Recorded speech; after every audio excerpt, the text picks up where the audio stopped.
So the eyes of the golf world are on Southampton this week as the U.S. Open begins. I'm Joe Shaw. This is 27 Speaks Behind the Headlines.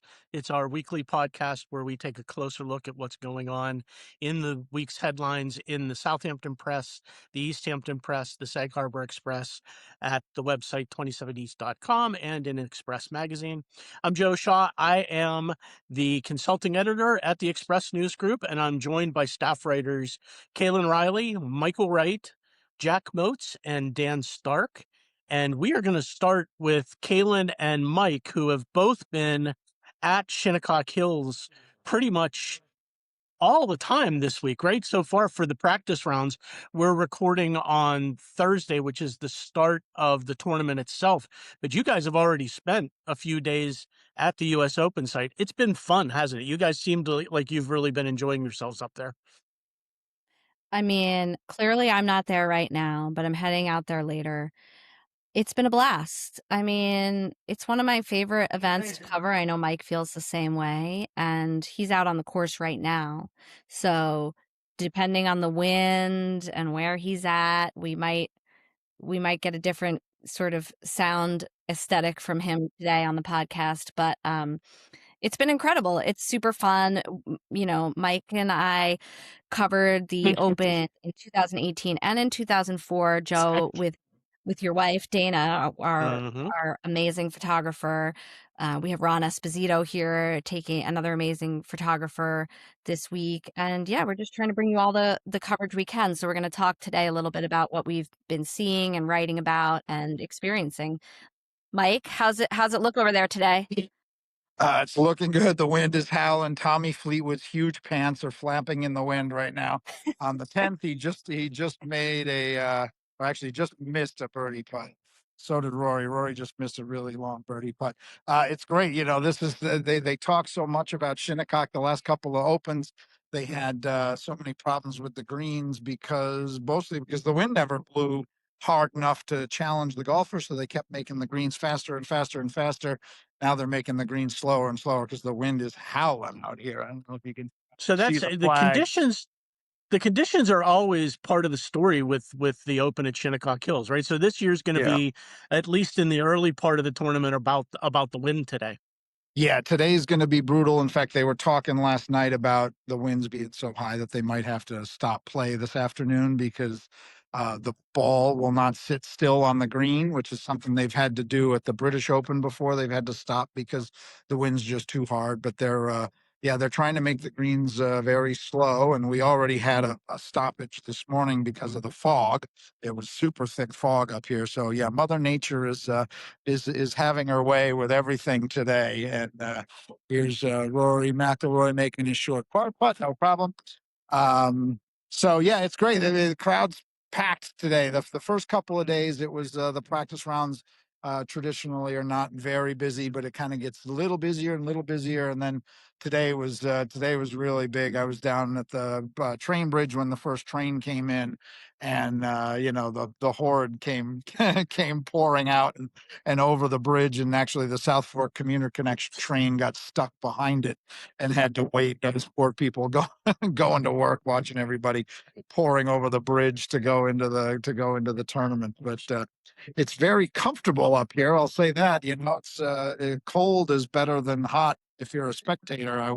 I would say, and I, the wind's making it exciting. Tyrrell Hatton already made bogey on 10, his first hole, and hitting it in the rough, and it's exciting. And so I'm on 10. Gavin Manu and I are waiting for Sepp Straka, whose caddy is Dwayne Bach from East Hampton, and we had a story about him in our open section. And then I'm going to find Jackson Harrington, whose caddy is Sean Horrigan. He's a Shinnecock Hills caddy. I'll be following a bunch of the Shinnecock Hills caddies around today. I did a story that's on 27 East today, and in this week's papers about the five Shinnecock Hills caddies who are carrying for professionals, and a kid from East Hampton, a Maidstone caddy named Jake Nash, who's and Mike, caddying for his childhood best friend, which is just an awesome story too. and, and Mike, you mentioned in that story, it's unusual to have as many as five caddies from the host course participating in the tournament, right? Yeah, I think that generally is that was what Matt Krenborg said, and I think that is the case. They only had 2 in 2018. I think there were 3 or 4 in 2004, as I recall. Tim Fox, who's one of the caddies that I wrote about, who I went to high school with, he had a bag for a pro in '04. Yeah, I think so much of that is just about who qualifies and whether they've got a friend who's their caddy, because a lot of the guys that take the local caddies are either young foreigners who just don't really have the money to pay to fly a caddy over and put them up in a room or a rented house, or they're young guys that qualify and they don't have a professional caddy, and unless they've got a college buddy like Jake Nash's partner, Robbie Higgins, that'll come caddy for them. Yeah, they're happy to take somebody with local knowledge of the course, and especially at a course like Shinnecock, where there's so many little foibles that are sort of not really apparent to even a really good golfer who's just looking at the course in front of him, kind of thing. Yeah, having some local knowledge can really give a golfer a heads up. Cailin, I think the great thing about some of the stories we've done this week is focusing on the local connections to the event. There are so many, but you also you have a story up about the superintendents who have done some work at the course, and that's not just Shinnecock Hills, right? So yeah, there's the superintendents from courses all over the region have also been participating, right?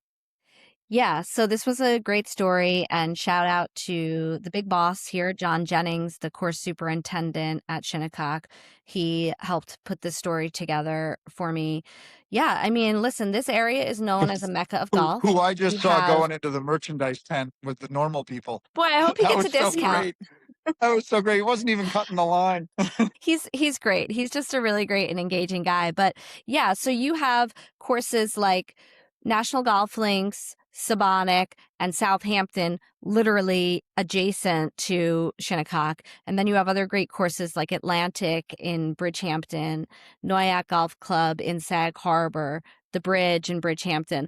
All these courses, and it takes a village, and in this case it takes these courses and the professionals that work there. So on Tuesday I interviewed Mike Keohan, who's the superintendent at Sabonic, Tony Stalters, who's the superintendent at Atlantic, and Brian Gillespie, who's the superintendent at Noyac. And those guys are so excited to be here, and they talked about what their role is and kind of helping John with the leadership portion of the setup. And obviously the USGA dictates the setup, but these guys are the boots on the ground, taking care of everything, taking care of this course. And as one of them said, nothing's cookie cutter here. It changes every day. They have a whole big group of volunteers and some maintenance guys that are maybe a little less experienced. So the knowledge and experience of these guys being on hand to help is huge. Mike, you mentioned you've been at the last few U.S. Opens that have taken place at Shinnecock Hills. How's the crowd comparing, at least on day one? Is it a similar crowd? Because I know that there was talk about kind of scaling back the event a little bit this year to make it a little less overwhelming for the course. Did you see any evidence of that? Yeah, not really. I mean, first of all, it's hard to remember. I don't remember what the crowds were like. All I remember from 2018 was that on Saturday it was shockingly not crowded, and everybody by 3 o'clock on the Saturday the place was empty, because that's when the last trains leave. Not the last trains, but sort of the most convenient trains back to the city. So the place really cleared out. Then, so the thing with them reducing the number of tickets that they made available is that they don't sell out ever. So it's hard to say, I mean, they're having 25% fewer tickets. Maybe on Saturday that will actually mean less people can even get in the door. It'll be interesting to see if on Saturday morning you can still go on USGA.com and buy tickets, which would mean they didn't actually sell out the tickets that they had, even though there's fewer of them available. Mostly what they did was they reduced sort of the build out on the course, but yeah, we'll see as far as crowds. I mean, it's definitely way busier today than it has been the last couple of days, but it's not, I mean, I'm at Rory's group right now, and, you could get to the ropes. It's not a mob scene. The weather not being great is probably keeping plenty of people away.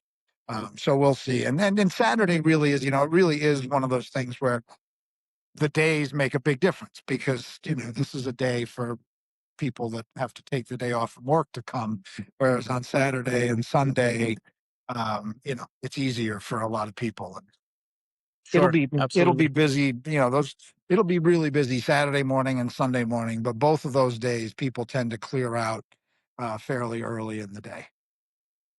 I want to Mike hear. has the ultimate piece of USGA, US Open merchandise swag, a real flex, which is his hat that he's wearing from the 1986 US Open at Shinnecock, and it is in shockingly pristine condition.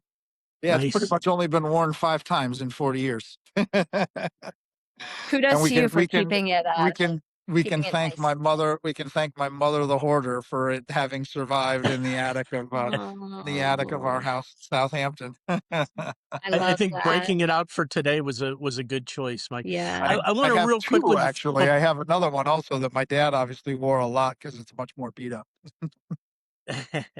I want to talk a little bit before we go about some of the stuff you've seen. Mike, you had a great anecdote about being there during the practice rounds, and you got to see what was probably the luckiest young spectator in Oh the god, entire yeah, that tournament. was that was the most amazing thing. Tim Fox actually texted me that day on Tuesday. He's like, he goes, Aaron Rye won the PGA championship, sort of a Cinderella thing. He was kind of like came out of nowhere. He's a good golfer, but he's kind of middling in terms of like the rankings.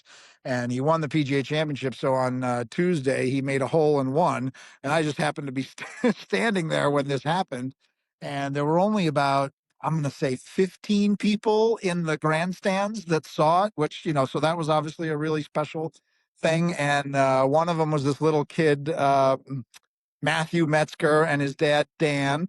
And there was a couple sitting in front of them who I think had a couple of beers. And so they were very adamant to Aaron and his girlfriend, who was with him, her wife, that he needed to give that golf ball to the little boy.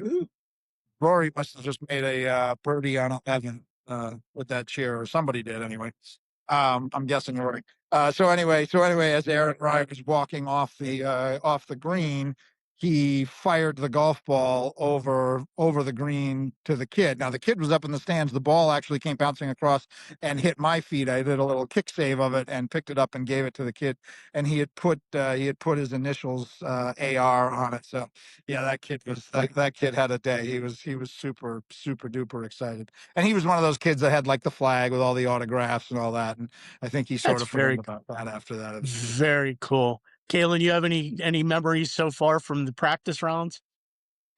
Trying to think. I mean, just, seeing all those kids trying to get the autographs is really fun and really special. I actually spoke to a guy yesterday, one of the volunteers, and I was out on the 11th hole, which, they call the the shortest par 5 in golf. I mean, it's a par 3, but it's a tough hole.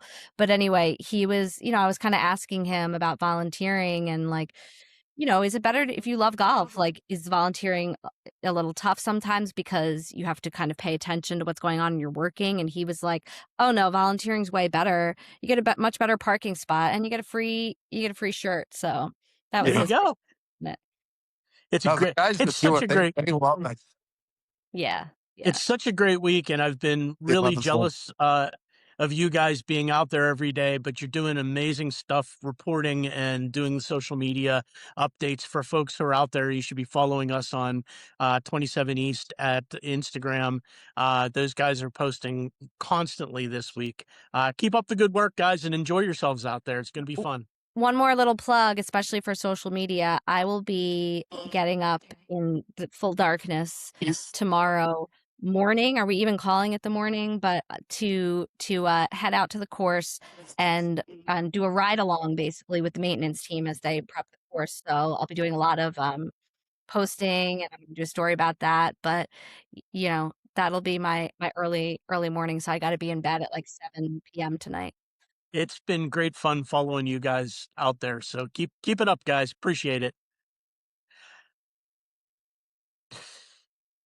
This is 27 Speaks Behind the Headlines. I'm Joe Shaw. Let's talk now with Jack Motz, who's our East Hampton reporter. Hey, Jack. Hello, Joe. So, couple of stories this week out of East Hampton about some upgrades that are coming at some facilities. Talk about the two different projects out there. Yeah, so they both have to do with kind of sports and recreation. One is they're doing a whole redevelopment of Lieutenant Lee Hayes Youth Park in Amagansett, which is kind of a park that caters exclusively to children and adults that are with their kids. And then the other thing is they're adding 8 pickleball courts and a basketball court, and they broke ground on that to the Fred Theo recreational facility on Stevenhands Path. So both of them are pretty exciting things. The redevelopment is it's a pretty big deal. That facility over in Amagansett has seen better days for sure. And what they're kind of doing there is they are leaving the parking lot, tennis courts, and skate park largely alone. But everything else is going to be completely redone. So basically, they're going to be rotating the basketball court and the kind of multi-sport rink that they have there 90 degrees. They're going to be expanding the track. Like the one they have right now is just kind of like a circular high school track that kind of weaves through the trees there. And they're going to be making the existing basketball court into kind of a little flat skating area next to the skate park that's already there, which has a half pipe and all sorts of other cool rails and stuff like that. And they're also going to be adding a playground there. The designs for that aren't exactly finalized yet. Expanding the clubhouse, so it's a pretty big thing that they got going on over there. It's a pretty big deal, and there's all sorts of exciting new stuff coming there. And it seems like it's really focused on providing more activities for kids and facilities for kids in East Hampton. Yeah, specifically the redevelopment of the park in Amagansett. That is a youth park. As I said, if you're an adult, you need to be accompanied by a child, so you really can't just go there and play basketball. And speaking of basketball, what they're going to be doing with the basketball court, the one that's there right now is not really usable for games. I mean, it's way too small. It's basically just for shooting hoops. So the one that they're going to be adding, it's going to have 8-foot rims, 10-foot rims. And it's going to be regulation size, so you can actually play a real 5-on-5 basketball game there, which is pretty cool. I mean, if you just watch the Knicks playoff run, you might be and you're a young kid, you might be wanting to get out there and try it out a little bit. So it's pretty cool. That's for children. Pickleball also, one of the things that they're going to be having there, they're going to be restriping the rink to have pickleball lines. And as Kathy pointed out, the supervisor, Kathy Burke-Gonzalez, what she pointed out is it's probably pretty hard for children to get on to the other pickleball courts in town because it's a sport that's very popular amongst adults. So now they'll have a space to be able to just do it on their own if they want to get into it. And speaking of pickleball, at the other place, the Fred Theo Rec Center, I don't really think that there are town-owned courts west of Montauk, right? So these are going to be 8 courts that are going to be town-owned.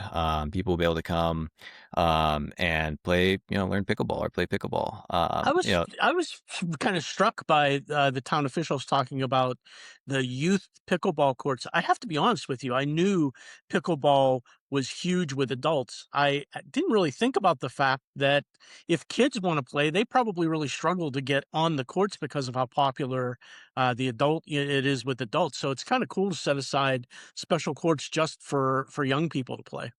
Yeah, exactly. It's pretty popular amongst young people as well. It's not just adults. So, just trying to keep up with that demand basically of how many people are wanting to get out onto the pickleball courts and try it out. And just for timelines, they said they're trying to get on the redevelopment of the Amagansett Park, pretty soon. I think they were looking at the end of the year. Obviously that can change. The groundbreaking on the pickleball courts at the Fred Theo facility.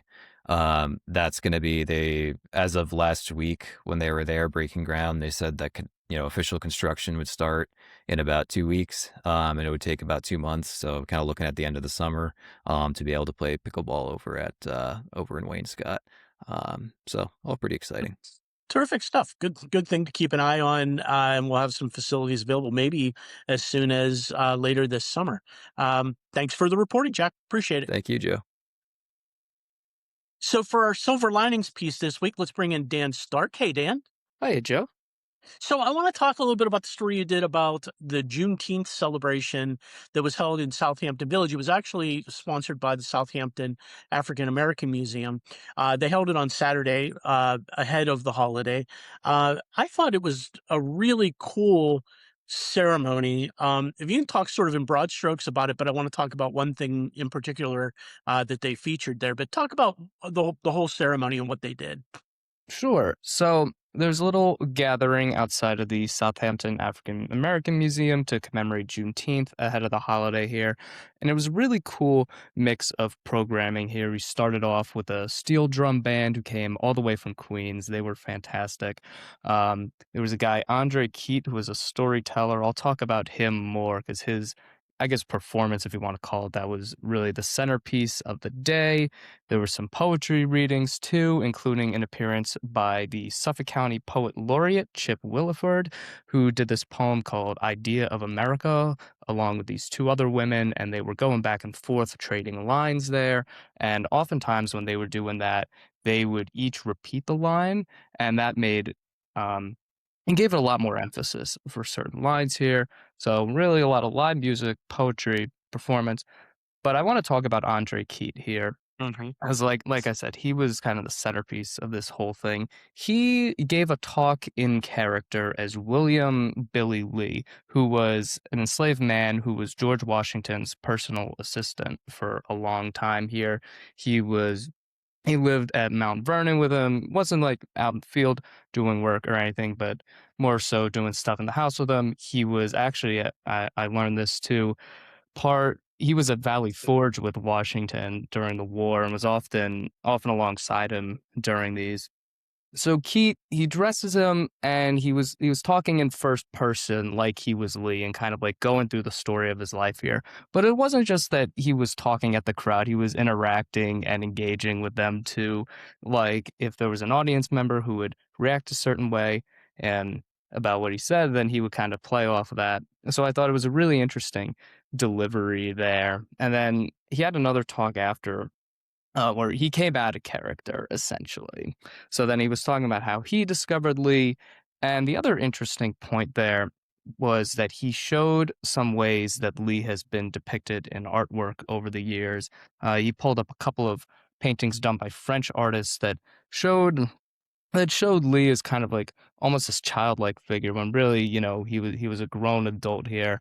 But there was also this 2016 painting he showed. It was called Tar, and it depicted Lee's head as just this massive tar. And even like the audience, they kind of reacted in surprise to this, myself included. And Keith kind of played off that to make the audience think even more.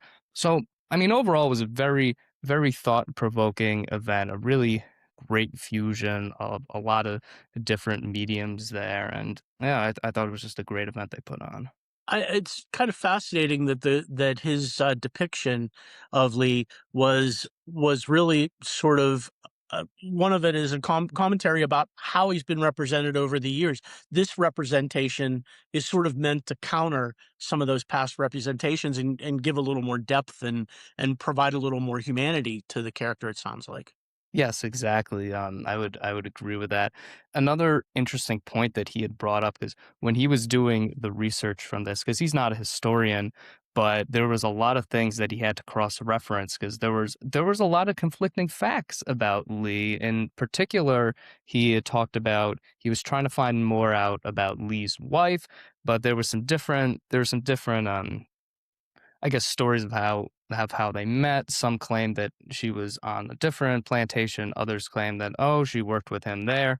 And so there was a lot of just figuring out small things like that to go into this. Yeah, trying to depict something that happened in the 1700s and to bring somebody alive from then it takes a real skill. Was that presentation well received by the crowd?